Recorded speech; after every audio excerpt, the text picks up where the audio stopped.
네, 반갑습니다. 선달입니다. 오늘 이 시간에는 견성에 관해서 설명을 하는데, 두 번째로 어제 얘기했던 번뇌가 곧 보리이다 이거에 줌해서 설명을 드리고, 중생 곧 부처다 이것도 마찬가지로 겸해서 얘기하겠습니다. 그리고 색이 공이다, 공이 색이다까지 네 가지를 섞어서 설명하도록 하겠습니다.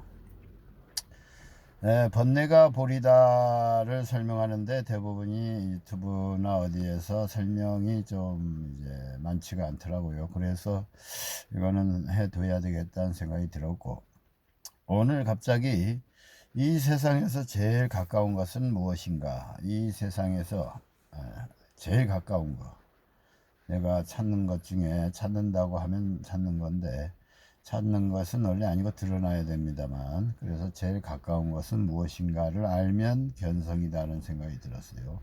그리고 거기가 사실은 제일 먼 것은 무엇인가, 제일 이 세상에서 제일 먼 것은 무엇인가, 먼 것은 무엇인가, 이거를 찾으면 바로 견성입니다. 그래서 제일 가까운 것은 무엇인가, 제일 가까운 것이 사실은 여기 부처 자리입니다. 부처 자리. 말이 부처지 그냥 여 자리입니다.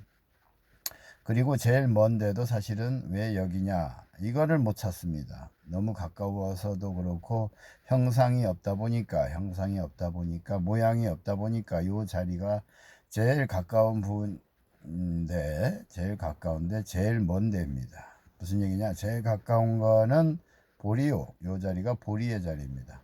그 자리를 생각, 망상으로 가려서 못 봅니다. 그래서 번뇌, 생각, 감정, 생각, 감내, 번뇌로 인해서, 번뇌로 인해서, 그러니까 색에 물들어 있기 때문에, 색에 물들어 있어서 이거를 발견을 못 합니다. 그래서 번뇌가 사실은 알고 보면 보리다, 이 말씀입니다. 이해가 되시죠? 다시 한번 설명하면, 제일 가까운 부분은 무엇인가, 이게 견성입니다. 요 부분입니다. 이 보고 있는 자리 님, 이 보고 있는 당처, 본래 면목, 눈목자가 있습니다. 눈에 있는 그거 뭐 말을 붙이면 벌써 어긋나는데, 뭐 부처라고도 하고 본래 면목, 무일물, 한 물건도 없다. 그 다음에 해탈지견 자리이고, 무분별지 자리입니다.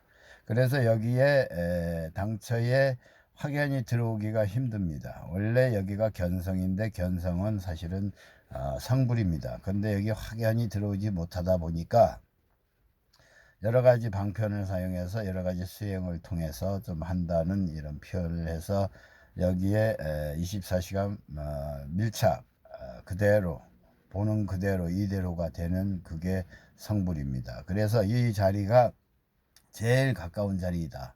이 세상에서 제일 가까운 자리. 그 다음에 여기가 제일 먼 자리입니다. 그 이유는 여기를 보고 있는 이 보는 자를 자기가 스스로 보지를 못합니다. 너무 가깝고 모양이 없어서.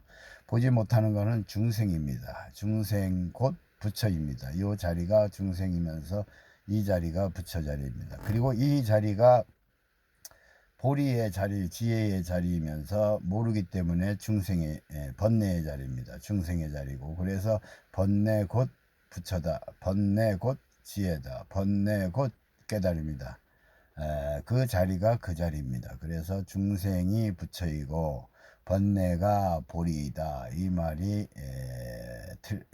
성립이 되고 맞는 말입니다. 근데 이걸 깨닫지 못하거나 눈이 열리지 못하면은 이거를 보질 못하고 말할 수도 없습니다. 말하는 순간 벌써 어긋나기 때문에.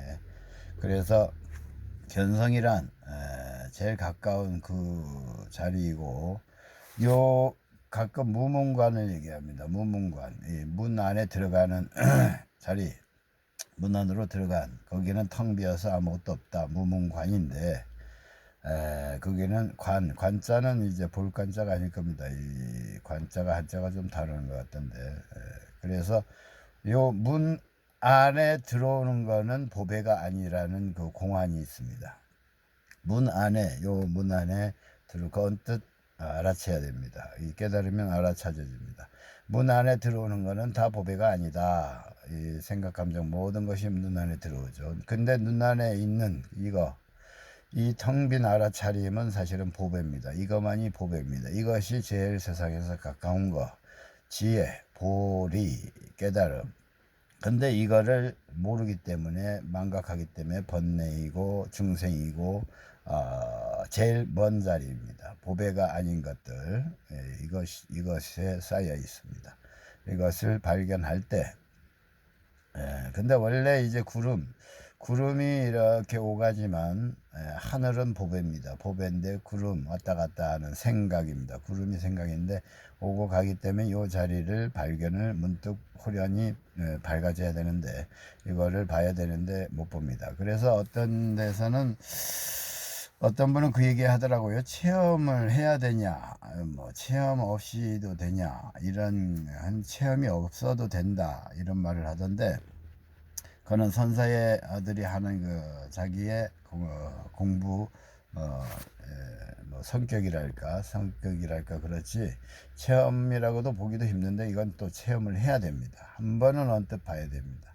이게 견성입니다. 이거를 확연히 알아야 아무 무탈 없이, 아무 일 없이, 아무것도 없는 자리에서 모든 것을 행할 수 있는, 모든 것을 하는 무의행이 발휘가 됩니다. 무의정법입니다. 아무것도 이걸 할 것이 없는 무유정법입니다. 근데 이제 나중에 보면 무아라는 것도 이제 해결이 되는데, 무아는 이론상으로 나가 없다가 아니라 이거 있다 보니까 요 자리만큼은 무아입니다. 아무것도 없는, 나라고 할 게 없는 요 자리만큼은. 그래서 그 화두 공안 중에 당나귀가 우물을 쳐다보네, 요거를 어느 선사가 우물이 당나귀를 훌깃 쳐다보네, 이 말입니다. 이게 한층 선사에서 말하는 건데, 이거 우물입니다. 우물이 만상을 비추고 있다는 것입니다. 네, 감사합니다.